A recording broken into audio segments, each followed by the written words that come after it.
Hi friends, welcome back to my channel. आज आप लोगों के साथ शेयर करने वाली हूँ 32 साइज बोट नेक लॉन्ग स्लीव डबल कटोरी ब्लाउज कटिंग एंड स्टिचिंग। तो स्टेप बाय स्टेप देखने के लिए बने रहिए वीडियो का लास्ट तक। और ये फुल मेजरमेंट स्किन पे है, आप लोग देख सकती हो। तो मैं पहले कटिंग करूँगी अस्तर का फैब्रिक में। और ये जो अस्तर का फैब्रिक है वो मैंने लिया 60 सेंटीमीटर और अस्तर का फैब्रिक को मैंने 2 फोल्ड किया है। तो मैं पहले कटिंग करूँगी बैक पार्ट। और ये जो मेरा ब्लाउज होगा उसका रेडी लेंथ है 13.5 इंच। तो मैंने 1 इंच एक्स्ट्रा लिया सिलाई मार्जिन के लिए। तो टोटल लेंथ लिया मैंने 14.5 इंच। और ये बोट नेक पे होगा इसलिए मैंने शोल्डर लिया 6 इंच और आर्म होल पे मैंने 6 इंच लिया है। और चेस्ट है हमारा 32 इंच। 32 को 4 से डिवाइड करने से होता है 8 इंच। और एक्स्ट्रा ले लूँगी 2 इंच। कभी भी छोटा पड़ गया है तो साइड से खुल के बड़ा भी कर सकते हो, इसलिए मैं हर साइज़ में एक्स्ट्रा 2 इंच ले लेती हूँ। आप लोग भी हर साइज़ में एक्स्ट्रा 2 इंच ले लेना। और आर्म होल की गुलाई का शेप देने के लिए बैक पार्ट में मैंने 1 इंच ले लूँगी। आप लोग बोट नेक पर, कलर नेक पर और हाई नेक पर जो आर्म होल का शेप है वो बैक पार्ट में 1 इंच में देना। और नेक विथ ले लूँगी 3 इंच। नेक का जो चौड़ा है वो मैंने लिया 3 इंच और बैक नेक का जो डीप है वो मैंने लिया 3 इंच। और उसके बाद सिंपल गुलाई का शेप दे दूँगी बैक साइड में। इस तरह से गुलाई का शेप दिया है।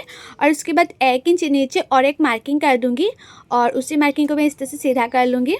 और उसी मार्किंग से नीचे तक 7 इंच में और एक मार्किंग कर दूंगी 7 इंच में। और उस मार्किंग को मैंने इस तरह से मार्क कर दिया है। और उसके बाद बैक साइड में मैंने ये डिज़ाइन बना दिया है। और ये जो डिज़ाइन है ना वो हमेशा ही ट्रेंडिंग में रहती है, बहुत ही खूबसूरत डिज़ाइन है। आप लोग चाहे तो कोई भी डिज़ाइन बना सकते हैं बैक साइड में, लेकिन मैंने ये डिज़ाइन ही बनाया है। और आप लोग हमेशा बोट नेक पर, कॉलर नेक पर और हाई नेक पर जो शोल्डर है ना, शोल्डर को आर्म होल की तरफ डाउन करते हुए एक मार्किंग कर देना। लेकिन मैं अभी कटिंग नहीं करूँगी, अभी मैं मार्किंग कर दिया है, लेकिन जब मैं सिलाई करूँगी ना तब डाउन करते सिलाई कर लूँगी। और शोल्डर मैंने कितना लिया है और नेक विथ कितना लिया है, आर्म होल कितना लिया है और मतलब नेक डीप कितना लिया है, उतना में मैंने मार्किंग कर दिया है। आप लोग चाहे तो देख सकती है। तो उसके बाद मैंने बैक पार्ट कटिंग भी कर लिया है। तो देखो बैक साइड का जो नेक डिज़ाइन है कितना खूबसूरत लग रहा है और शेप भी बहुत ही ज़्यादा अच्छी आई है। तो मेरा ये जो बैक पार्ट है वो कटिंग करने कंप्लीट हो गए हैं। अभी मैं फ्रंट पार्ट कटिंग करूँगी। तो फ्रंट पार्ट को भी जो फैब्रिक है ना वो मैंने 2 फोल्ड किया है। अस्तर का फैब्रिक को मैंने 2 फोल्ड किया है। और फ्रंट पार्ट में मैं नीचे की साइड से 1 इंच एक्स्ट्रा ले लूँगी, क्योंकि फ्रंट पार्ट में नीचे की साइड में जो हमारा बेल्ट होगा, बेल्ट को फोल्ड करने के लिए हमें 1 इंच एक्स्ट्रा चाहिए। इसलिए मैं कटिंग करते टाइम 1 इंच एक्स्ट्रा ले लेती हूँ ताकि बाद में एक्स्ट्रा फैब्रिक लगाना ना पड़े, इसलिए। और उसके बाद जिस तरह से मैंने बैक पार्ट कटिंग किया ना, वैसे मैं फ्रंट पार्ट के लिए भी चारों और मार्किंग कर दिए है। नीचे की साइड से मैंने 1 इंच छोड़कर उसके बाद चारों और मार्किंग कर दिया है। और फिटिंग के लिए जहाँ मैंने मार्किंग किया था वो मार्किंग को मैंने इस तरह से सीधा कर लिया है। और आप लोग हमेशा फ्रंट साइड में आर्म होल का जो गुलाई का शेप है वो 1/2 इंच अंदर रखकर और एक शेप दे देना। तो मैंने और एक शेप दे दिया है। और फ्रंट साइड का जो नेक डीप है वो मैंने लिया 6.5 इंच और 1 इंच मैंने इस तरह से तिरछा करके एक मार्किंग किया। उसके बाद मैंने इस तरह से गुलाई का शेप दे दिया है। और बेल्ट के लिए मैंने नीचे की साइड से 1 इंच को छोड़कर 2.5 इंच में एक मार्किंग कर दिया है बेल्ट के लिए, इस तरह से। और कटोरी के लिए मैं ले लूँगी 5 इंच। कटोरी के लिए मैंने 5 इंच लिया है। और जहाँ मैंने आर्म होल का गुलाई का शेप दिया था ना, वहाँ साइड से लिया है मैंने 2.5 इंच। और जितना मैंने नेक डीप लिया है उससे 1 इंच ऊपर और एक मार्किंग कर दूँगी इस तरह से। अभी मैं तीनों मार्किंग को इस तरह से मिला दूँगी। तो मैंने कटोरी का शेप दे दिया है। और ये डबल कटोरी होगा इसलिए मैंने मिडिल में मार्क भी कर लूँगी। तो कटोरी को हाफ करते एक मार्किंग कर दिया है। और उसी मार्किंग का जो लंबाई है वो मैंने लिया 2.5 इंच। 2.5 इंच लिया है। और साइड से ले लूँगी 3 इंच 3 इंच। यह साइड से भी मैंने 3 इंच लिया है और यह साइड से भी मैंने 3 इंच लिया है। अभी तीनों मार्किंग को मैं इस तरह से मिला दूँगी। तो मैंने कटोरी का शेप दे दिया इस तरह से। और बेल्ट का शेप देने के लिए यह साइड से मैंने 1/2 इंच ऊपर और एक मार्किंग कर दिया है बेल्ट का शेप देने के लिए। तो मैंने बेल्ट का शेप भी दे दिया है। और मेरा ये जो फ्रंट पार्ट है वो भी मार्किंग करने कंप्लीट हो गया है। अभी इसको मैं कटिंग कर लूँगी। जैसे जैसे मैंने मार्किंग किया ना वैसे वैसे मैं कटिंग कर लूँगी। और मैं आप लोगों को जैसे दिखा रही हूँ कटिंग करना एंड टिचिंग करना, आप लोग वैसे कटिंग एंड टिचिंग करेंगे तो आप लोगों का जो ब्लाउज है वो 100% नहीं 1000% गारंटी के साथ बोल रही हूँ, फिनिशिंग के साथ फिटिंग होगा। तो आप लोग इस तरह से कटिंग ज़रूर करके देखिएगा, बहुत ही ज़्यादा आसान है। ये मैं जैसे दिखा रही हूँ ना कटिंग करना, आप लोग इस तरह से कटिंग करेंगे ना तो बहुत ही ज़्यादा आसान होगा और फिटिंग्स भी बहुत ही अच्छी आती है। तो देखो मैंने इस तरह से काट कर लिया है। और ये ना डबल कटोरी होगा, इसलिए मैंने कटोरी के मिडिल में काट कर लिया है। ये जो हमारा कटोरी का पार्ट है ना, वो हमें बड़ा करना पड़ेगा, नहीं तो सिलाने के बाद छोटा पड़ जाएगा, इसलिए। और ये हमारा फर्स्ट कटोरी है। अभी मैं फर्स्ट कटोरी को चारों ओर बड़ा कर दूँगी, मतलब चारों ओर इस तरह से मैंने मार्किंग किया है और उसके बाद चारों ओर में बड़ा करूँगी। तो चारों ओर मार्किंग करने कंप्लीट हो गए है। अब इस पार्ट को मैं बड़ा करूँगी। तो नीचे की साइड से मैं 1 इंच बड़ा कर रही हूँ, ये साइड से भी 1 इंच और ये साइड से भी मैंने 1 इंच बड़ा किए हैं। और ऊपर की साइड से मैं हाफ इंच बड़ा कर लूँगी, हाफ इंच। और उसके बाद जैसे हमारा कटोरी है ना, वैसे ही मैं शेप दे दूँगी, जैसा कटोरी है वैसे ही शेप दे देना है।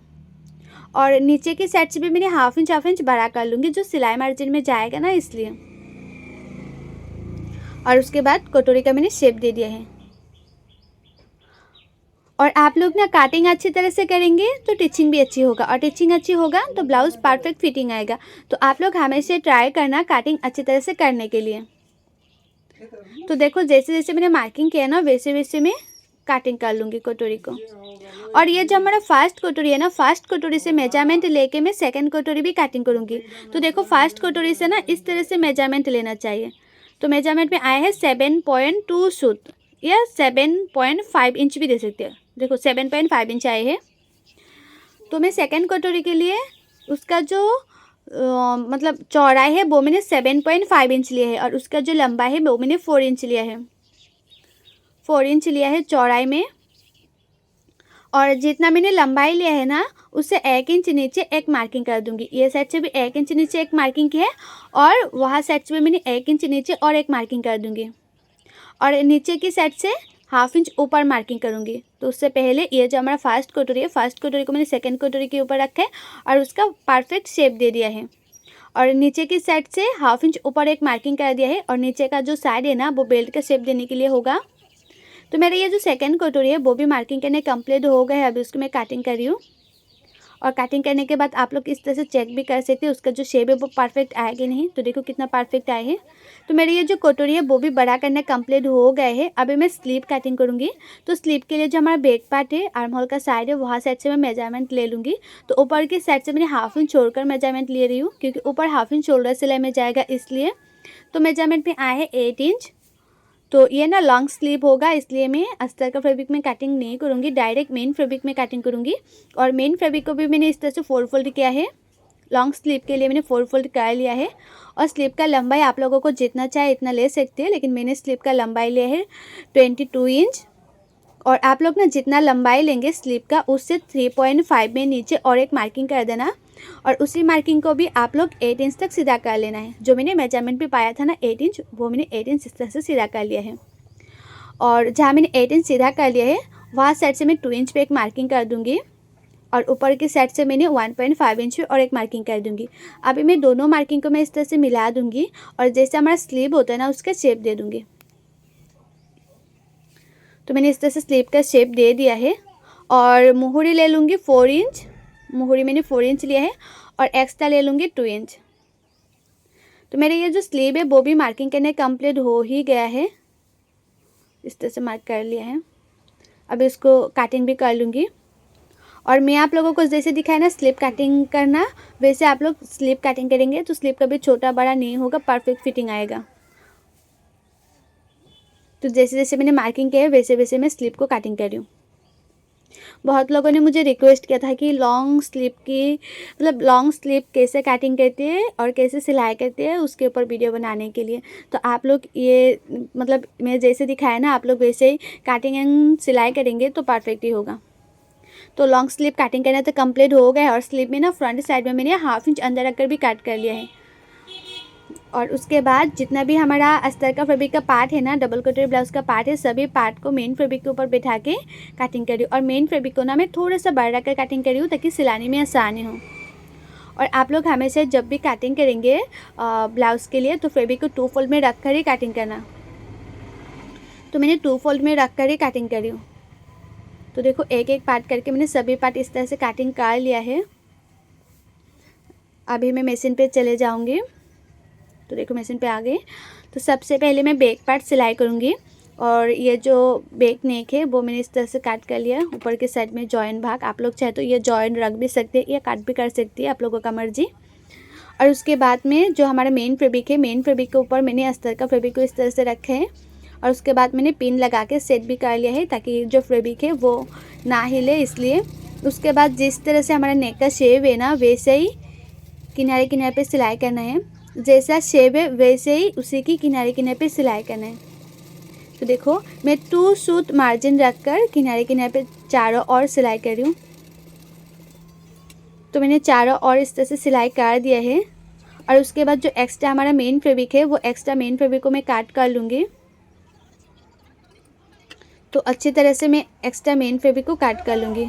और ये है नेक सिलाई करने का सबसे आसान तरीका। आप लोग चाहे तो नेक में एक्स्ट्रा पाइपिंग भी लगा सकते हैं या एक्स्ट्रा फैब्रिक भी लगा सकती है। तो मैं आप लोगों को जैसे दिखा रही हूँ ना, ये है सबसे आसान तरीका नेक सिलाई करने का। इसमें कोई पाइपिंग भी नहीं चाहिए, कुछ भी नहीं चाहिए, एक्स्ट्रा फैब्रिक भी लगाना नहीं चाहिए। सिर्फ जो किनारे किनारे पे सिलाई करो उसके बाद एक्स्ट्रा मेन फैब्रिक को काट कर लो, छोटा छोटा काट लगा के अभी उसको अच्छी तरह से उल्टा कर लो, हो जाएगा हमारा नेक सिलाई करना फिनिशिंग से। तो देखो मैंने अच्छी तरह से उल्टा कर लिया है। अभी जो हमारा नेक है ना, उसी की किनारे किनारे पे मैं और एक सिलाई कर दूंगी। ये जो अस्तर का फैब्रिक है और मेन फैब्रिक है, दोनों फैब्रिक को एक साथ रखकर किनारे किनारे पे मैं सिलाई कर दूंगी।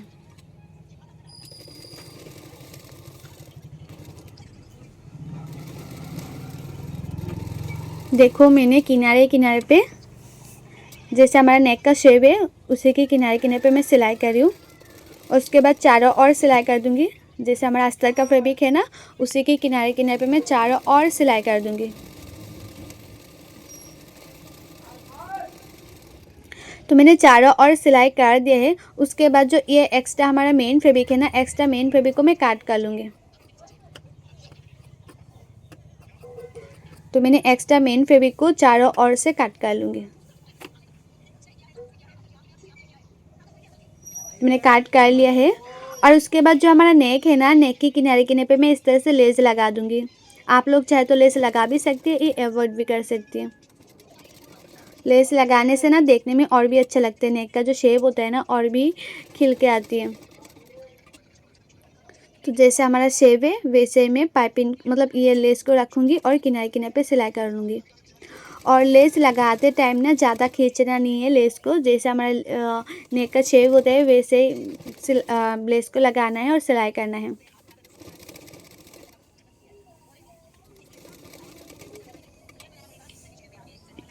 तो देखो लेस लगाना कंप्लीट हो गए हैं कितना अच्छी तरह से।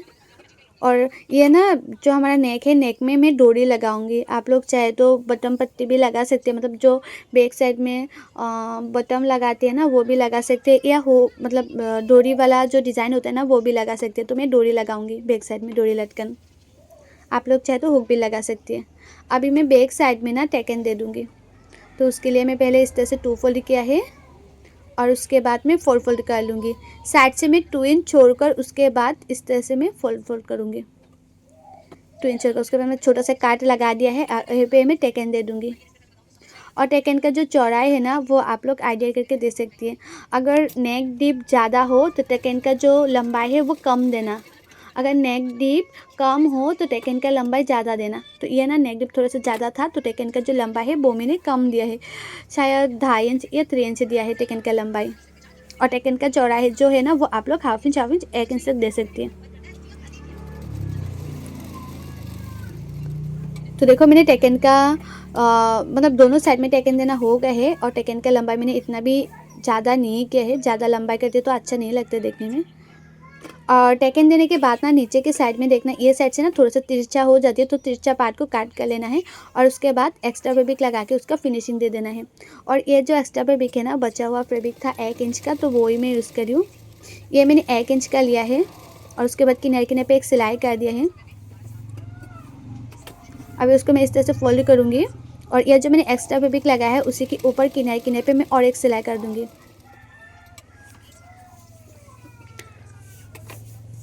अभी उसको पीछे की तरफ इस तरह से फोल्ड करके मैं और एक सिलाई कर दूँगी। पीछे की तरफ मैं फोल्ड करके सिलाई कर रही हूँ। तो मैं पीछे की तरफ फोल्ड करके सिलाई कर रही हूँ। तो मेरा ये जो बैक पार्ट है वो लगभग कंप्लीट हो ही गया है। तो देखो बैक पार्ट मेरा कंप्लीट हो गया है और बैक साइड में डोरी लटकन लगाने से कंप्लीट हो जाएगा। तो अभी मैं फ्रंट पार्ट सिलाई करूँगी। तो सबसे पहले मैं ये जो कटोरी का पार्ट है वो मैं सिलाई करूँगी। जो हमारा अस्तर का फैब्रिक है ना, अस्तर का फैब्रिक को मेन फैब्रिक के साथ मैंने जॉइन कर लिया था और एक्स्ट्रा मेन फैब्रिक को मैंने काट भी कर लिया था। और उसके बाद मैं कटोरी सिलाई करी हूँ और एक के ऊपर एक कटोरी को मैंने रखा है और उसके बाद सिर्फ किनारे किनारे पे सिलाई किया है, ज़्यादा मार्जिन नहीं लिया है। उसके बाद कटोरी का जॉइंट टू जॉइंट मैंने इस तरह से मिलाया है और टेकन दे दूँगी। और टेकन का जो चौड़ा है ना वो आप लोग हाफ इंच से भी कम ले सकते हैं, क्योंकि इसमें ऑलरेडी कटोरी का शेप आ ही जाती है, तो इस ना कटोरी का चौड़ाई लेना नहीं पड़ता है। और उसके बाद हाफ इंच मार्जिन रखकर और एक सिलाई कर देना है। टेकन देने के बाद हाफ इंच मार्जिन रखकर और एक सिलाई कर देना है। तो देखना ये जो हमारा कटोरी होता है ना वो परफेक्ट रेडी होगा। देखो कितना परफेक्ट है ये शेप। तो एक कटोरी मैंने जिस तरह से सिलाई की है ना, दूसरा कटोरी को भी मैंने इसी तरह से सिलाई कर लिया है। अभी कटोरी के साथ जो 3 नंबर पार्ट है वो भी मैं जॉइन कर लूँगी। और 3 नंबर जो पार्ट है ना वो जॉइन करते टाइम दोनों पार्टों को हल्के हल्के हाथों से मिलाते जाना है और सिलाते जाना है। ज़्यादा खींचना नहीं है, ज़्यादा पार्ट को खींचेंगे तो ये जो पार्ट होता है ना वो छोटा बड़ा हो जाती है और उसके बाद सिलाने में और भी दिक्कत आती है। तो देखो हाफ इंच मार्जिन रखकर जो 3 नंबर पार्ट है वो भी मैंने जॉइन कर लिया है अच्छी तरह से। अभी नीचे की साइड में बेल्ट भी लगा दूँगी। बेल्ट को मैंने इसको इस तरह से इसके ऊपर रखें और उसके बाद हाफ इंच मार्जिन रखकर या हाफ इंच थोड़ा सा कम मार्जिन रखकर बेल्ट को भी जॉइन कर लेना है।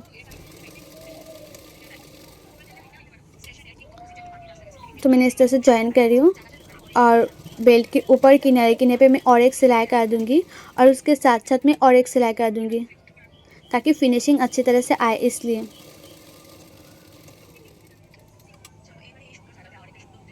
तो देखो हो गए हैं। अभी मैं एक पार्ट में जिस तरह से 3 नंबर पार्ट मैंने जॉइन किया है ना, दूसरा पार्ट में भी मैं इसी तरह से जॉइन कर लूँगी हाफ इंच मार्जिन रखकर। और नीचे के साइड में जो बेल्ट है बेल्ट को भी मैं हाफ इंच मार्जिन रखकर सिलाई कर लिया है। और उसके बाद ये जो हमारा बैक पार्ट होता है ना, बैक पार्ट से फ्रंट पार्ट का जो लंबा है वो चेक कर लेना है। तो मैंने बैक पार्ट के ऊपर मैं इस तरह से रखूँगी और फ्रंट पार्ट का जो लंबाई है वो मैं चेक कर लूँगी। बैक पार्ट से फ्रंट पार्ट का लंबाई मैंने चेक करके जितना भी फ्रंट पार्ट में एक्स्ट्रा फैब्रिक है वो एक्स्ट्रा फैब्रिक को मैं इस तरह से फोल्ड करके सिलाई कर लूँगी। और नीचे के साइड में जो एक्स्ट्रा फैब्रिक है ना वो मैंने जब कटिंग किया था तब 1 इंच का एक्स्ट्रा फैब्रिक ले लिया था। आप लोग पहले एक्स्ट्रा फैब्रिक नहीं लेंगे तो अभी एक्स्ट्रा फैब्रिक लगाना पड़ेगा। मैंने पहले ले लिया था इसलिए मैंने एक्स्ट्रा फैब्रिक नहीं लगाया, जितना एक्स्ट्रा था वही मैंने फोल्ड करके सिलाई कर लिया है। और उसके बाद जो दूसरा पार्ट है ना, दूसरा पार्ट को भी इस तरह से मेजरमेंट लेके जो नीचे के साइड में एक्स्ट्रा फैब्रिक है वो फोल्ड करके सिलाई कर लेना है, जो मैंने कटिंग करते टाइम लिया था एक्स्ट्रा नीचे की साइड में। अभी इस एक्स्ट्रा को भी मैं इस तरह से फोल्ड करके सिलाई कर लूँगी। तो दोनों पार्टों में बेल्ट फोल्ड करके सिलाई करना कंप्लीट हो गए हैं इस तरह से। अभी राइट साइड में हुक पट्टी लगाऊंगी। तो सबसे पहले मैं राइट साइड में हुक पट्टी लगाऊंगी और राइट साइड में ना आप लोग जब भी हुक पट्टी लगाएंगे, ये जो हमारा कटोरी होता है ना, कटोरी की फ्रंट साइड में एक छोटा सा प्लेट ज़रूर डालना। तो देखो कटोरी की फ्रंट साइड में एक छोटा सा प्लेट डाल रही हूँ।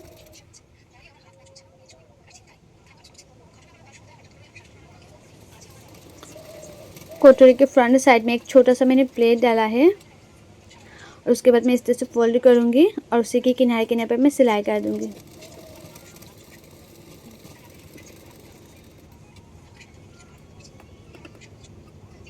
थोड़ा सा एक्स्ट्रा फैब्रिक को मैंने काट कर लिया है ताकि पीछे की तरफ जब भी फोल्ड करके सिलाई करूँ ज़्यादा मोटा ना लगे। आप लोग इतना ही हुक पट्टी के लिए फैब्रिक लेना ताकि पीछे की तरफ जब भी फोल्ड करके सिलाई करें ज़्यादा मोटा ना लगे और ज़्यादा पतला भी ना लगे, मीडियम लगे। तो देखो पीछे की तरफ मैंने फोल्ड करके सिलाई कर लिया है और राइट साइड का जो फिनिशिंग है ना बहुत ही अच्छी आई है।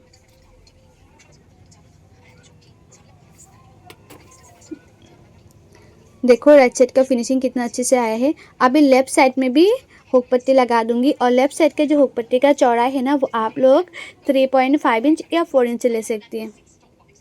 और उसके बाद जो लेफ़्ट साइड है ना, लेफ़्ट साइड को इस तरह से उल्टा करके उसके बाद हुक पट्टी लगाना।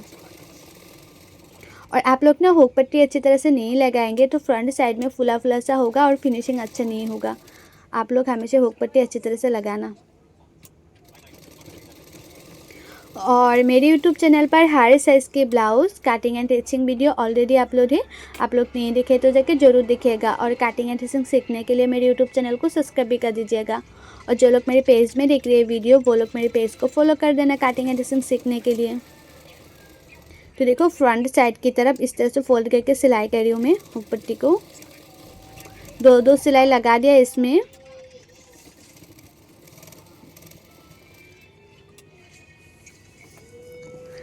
तो दो सिलाई मैंने कर दिया है। उसके बाद ये दोनों पार्ट को मैं बराबर से रखूँगी इस तरह से। और फ्रंट साइड की तरफ थोड़ा सा देखो एक्स्ट्रा फैब्रिक है, वो एक्स्ट्रा फैब्रिक को काट कर लेना है। आप लोग ना नेक में एक्स्ट्रा फैब्रिक मतलब नेक में फिनिशिंग देने से पहले चेक कर लेना कि नेक का गुलाई का शेप अच्छी तरह से आया कि नहीं। अगर थोड़ा सा तिरछा बिरछा हो तो तिरछा पार्ट को काट कर लेना है, गुलाई का शेप अच्छी तरह से दे देना है।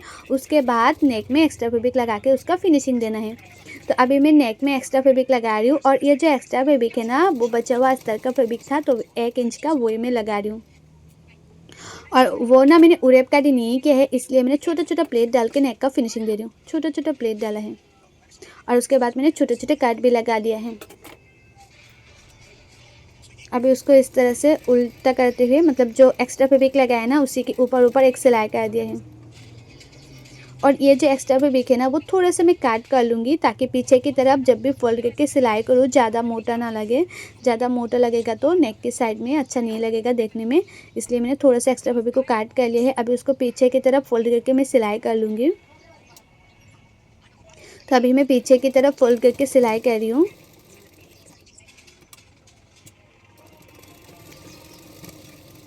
तो पीछे की तरफ फोल्ड करके मैंने सिलाई कर लिया है इस तरह से।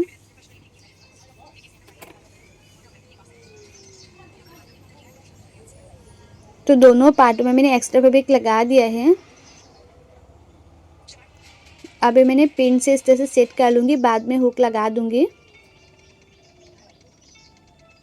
तो मेरा ये जो फ्रंट पार्ट है वो तो सिलाई करना कंप्लीट हो गए है। अभी मैं फ्रंट पार्ट के ऊपर बैक पार्ट को रखूँगी और सबसे पहले मैं शोल्डर सिलाई करूँगी। ये है हमारा बैक पार्ट। और आप लोग ना जब शोल्डर सिलाई करना तो ये जो हमारा आर्म होल का साइड होता है वहाँ साइड में थोड़ा सा डाउन करते सिलाई करना। तो देखो मैं थोड़ा सा डाउन करते सिलाई किया है, लेकिन मैंने कटिंग डाउन करते हुए नहीं किया था। लेकिन जब मैं सिलाई करती हूँ ना बोट नेक पर, कलर नेक पर, हाई नेक पर, तब हमेशा शोल्डर को आर्म होल की तरफ डाउन करते सिलाई करती हूँ, तो फिटिंग्स बहुत ही अच्छी आती है। तो दोनों साइड में मैंने शोल्डर को इस तरह से सिलाई कर लिया है। और उसके बाद दोनों पार्टों को मैं इस तरह से रखूँगी और साइड से भी एक एक सिलाई कर दूँगी। और फिटिंग का जो सिलाई है ना वो मैं स्लीव लगाने के बाद करूँगी। अभी मैंने सिर्फ किनारे किनारे पे एक सिलाई किया है।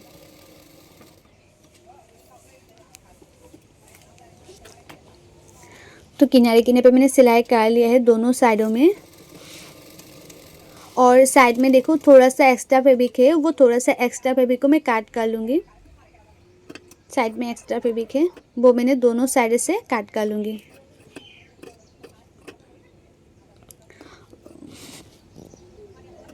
आर्म होल के साइड में भी थोड़ा सा एक्स्ट्रा फैब्रिक था तो मैंने काट कर लिया। अभी उसको मैं अच्छी तरह से उल्टा कर लूँगी। तो अच्छी तरह से मैंने उल्टा कर लिया है। बैक साइड में बाद में डोरी लगा दूँगी। अभी मैं स्लीव लगाऊंगी और स्लीव लगाने से पहले आप लोग चेक कर लेना कि आर्म होल के साइड में 1/2 इंच अंदर रखकर काट है कि नहीं। काट है तो अच्छी बात है, काट नहीं है तो थोड़ा सा काट कर लेना, नहीं तो आर्म होल के साइड में झूल आ जाएगा। स्लीव में भी फ्रंट साइड में 1/2 इंच अंदर रखकर काट होना चाहिए और ब्लाउज़ में भी फ्रंट साइड में 1/2 इंच अंदर रखकर काट होना चाहिए। तो देखना आर्म होल के साइड में कभी झूल नहीं आएगा, फिटिंग्स बहुत ही अच्छा आएगा। उसके बाद स्लीव को इस तरह से 2 फोल्ड करना है और स्लीव का जो मिडिल है, स्लीव का मिडिल और ये जो हमारा शोल्डर का मिडिल है वहाँ से स्लीव को लगाना है। तो देखो शोल्डर का जो मिडिल है और स्लीव का जो मिडिल है वो मैंने इस तरह से मिलाया है। अभी मैं 1/2 इंच मार्जिन रखकर स्लीव को सिलाई कर लूँगी। और एक स्लीव मैंने जिस तरह से सिलाई किया ना दूसरा स्लीव को भी मैं इसी तरह से सिलाई कर लूँगी 1/2 इंच मार्जिन रखकर। और आप लोग ना इस तरह से स्लीव लगाएंगे तो कभी स्लीव एक साइड में छोटा दूसरे साइड में बड़ा नहीं होगा, दोनों साइड में स्लीव बराबर से लगाना कंप्लीट होगा। और जो लोग बिगिनर से न्यू है वो लोग हमेशा स्लीव को जो शोल्डर है शोल्डर के मिडिल से लगाना, तो देखना परफेक्ट होगा स्लीव लगाना।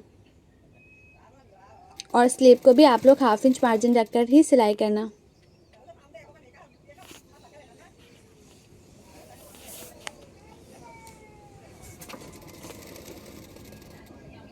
तो देखो ये जो स्लीव है वो लगभग लगाना कंप्लीट हो ही गया है, और एक स्लीव में जिस तरह से लगाया ना, दूसरे स्लीव को भी मैं इसी तरह से लगा दूंगी।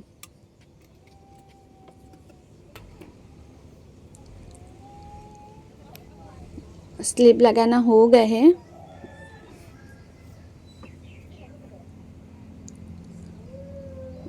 और दूसरा पार्टों में भी मैं इसी तरह से स्लीव को लगा दिया है। अभी मैं जो मोहरी है स्लीव का, मोहरी की साइड में मैंने इस तरह से फोल्ड करके सिलाई कर लूँगी। जो मोहरी है ना, मोहरी के साइड में मैंने इसी तरह से फोल्ड करके सिलाई कर रही हूँ।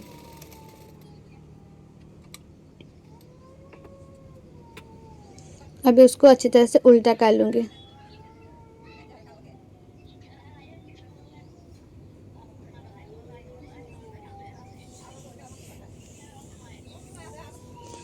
स्लीव को अच्छी तरह से मैंने, मतलब स्लीव को, ब्लाउज़ को मैंने अच्छी तरह से उल्टा कर लिया। उसके बाद ना आप लोगों का चेस्ट साइज़ जितना है इतने में मार्किंग कर लेना है, और कमर जितना है इतने में मार्किंग करके उसके बाद फिटिंग के लिए सिलाई करना है। जब ना मैंने कटिंग किया था तब कमर का मेजरमेंट नहीं लिया था, लेकिन जब मैं फिटिंग के लिए सिलाई करती हूँ ना तब कमर का मेजरमेंट लेके उसके बाद ही फिटिंग के लिए सिलाई करती हूँ। और मोहरी जितना है इतने में मार्किंग करके फिटिंग के लिए सिलाई कर देना है। तो दोनों साइड में मैंने इसी तरह से पहले मार्किंग किया, उसके बाद मैं फिटिंग के लिए सिलाई कर रही हूँ। और जो लोगों को ना कटिंग करने में दिक्कत होती है, कटिंग करना अच्छी तरह से नहीं आती है, परफेक्ट फिटिंग नहीं होती है, वो लोग चाहे तो पेपर फॉर्मा भी ऑर्डर कर सकती है। मैं खुद कटिंग करके देती हूँ पेपर फॉर्मा, और पेपर फॉर्मा से आप लोग ब्लाउज सिलाई करेंगे ना तो परफेक्ट फिटिंग होगा। और पेपर फॉर्मा का प्राइस क्या है, कैसे ऑर्डर करने, और फुल डिटेल्स से मेरे यूट्यूब चैनल पर वीडियो अपलोड है। आप लोग देखना चाहते तो जाके ज़रूर देखिएगा, अगर पेपर फॉर्मा लेना चाहती है तो देखो मैंने इसी तरह से दोनों साइडों में फिटिंग के लिए सिलाई कर दिया है, और साइड में थोड़ा सा एक्स्ट्रा फैब्रिक को मैंने काट भी कर लिया है, क्योंकि मुझे इतना भी एक्स्ट्रा फैब्रिक नहीं चाहिए, इसलिए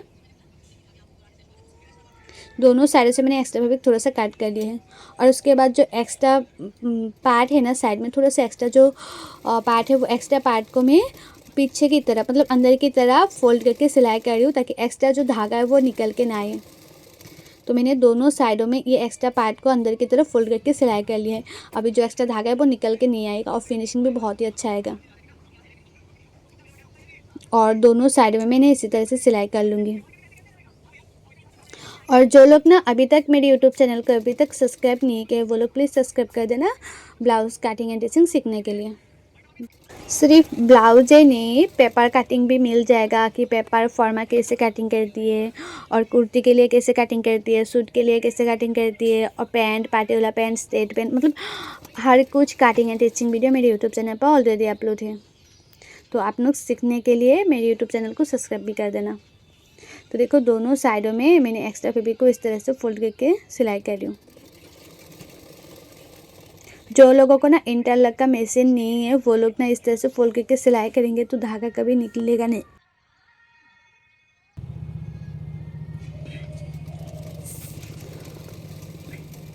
तो देखो दोनों साइडों में फिटिंग के लिए सिलाई करना कंप्लीट हो गया है, और एक्स्ट्रा जो था वो भी मैंने अंदर की तरफ फोल्ड करके सिलाई कर लिया है। अभी उसको मैं अच्छी तरह से उल्टा कर लूँगी। और ये जो ब्लाउज़ है ना, वो एक कस्टमर का था, तो कस्टमर ने ना जब मेरे से लिया था तब पूरा पहन के देख के उसके बाद लिया था। बहुत ही अच्छा फिटिंग्स आया था। तो देखो बैक साइड में मैंने इस तरह से डोरी लटकन लगाऊंगी, और ये जो लटकन है ना वो मैंने कैसे बनाया है उसका भी फुल डिटेल से मेरे यूट्यूब चैनल पर वीडियो अपलोड किया हुआ है डोरी लटकन का। तो आप लोग देखना चाहते तो जाके ज़रूर देखिएगा। ये जो लटकन है अभी बहुत ही ज़्यादा ट्रेंडिंग में चल रही है।